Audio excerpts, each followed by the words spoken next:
The Congressional Budget Office, CBO, just re-estimated its 10-year budget forecast, and lo and behold, they're raising their tax revenue baseline by, wait for it, $1.9 trillion. Now, this is the same outfit that has been telling us for years that lower tax rates always reduce revenues and increase the deficit. But hang on. The 2017 Trump tax cuts have been in place now for over 7 years.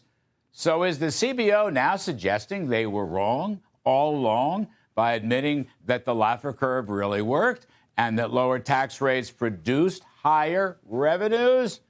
That's what their new forecast seems to be saying.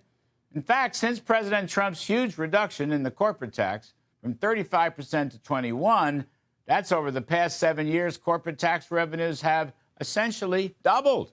And indeed, throw in the lower personal income taxes and other pro-growth measures, the entire federal tax revenue base has gone up by about, wait for it, 50%. Didn't go down, it went up. So how in the world can the CBO come right back and now say again that if the Trump tax cuts are simply extended, just extended, the 10-year cost is going to be $4 trillion in lost revenues and higher deficits? There's no cost. There's no higher deficits. Keep taxes low and revenues will stay high. There will be less tax avoidance and better growth. Art Laffer's been right for about 50 years. The CBO's been wrong for about 50 years. And here they go again, trying to tell us that extending the Trump tax cuts is going to increase the budget deficit by $4 trillion because, you guessed it, revenues will be lower. Baloney. It's absolute nonsense. Republicans in the House and Senate and White House should fight this CBO nonsense.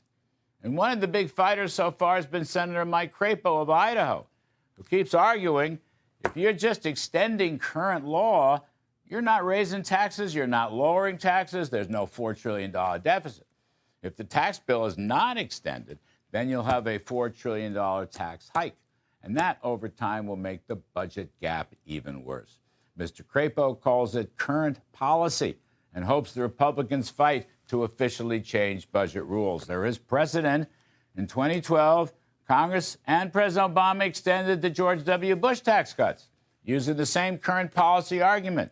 Assumed the Bush tax cuts would continue, not expire, and there was no deficit impact. Mr. Crapo has said time and again the CBO doesn't score permanent spending increases as hiking the deficit every year. Therefore, they should not score tax increases. Otherwise, the whole federal system would be like a pinball machine on permanent tilt, always promoting higher taxes, higher spending, and yeah, even higher deficits. Anyway, Republicans should work hard to reduce unnecessary, counterproductive federal spending, shrink the size and scope of government. But if they let the tax cuts expire, they're going to find themselves with a bad economy and higher deficits at the same time. It's lose-lose. You know what? Mr. Trump said we should never get tired of winning.